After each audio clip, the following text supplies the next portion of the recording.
Ay? Wi-Fi. Talaga? Teka. Pag-wifi nga. Ay, naubos na agad ang wifi ko mag 2 days eh, sabi. Ma'am Jane, anong masasabi mo sa lugar na to?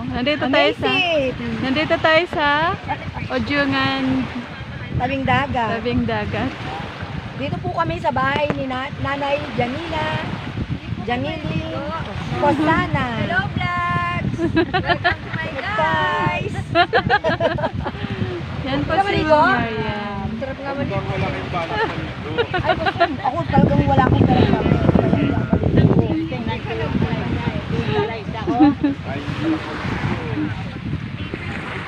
Nakadalawang ligo na ako sa dagat eh. Ah, Free is enough.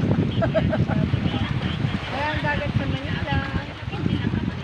Na-enjoy ko na eh.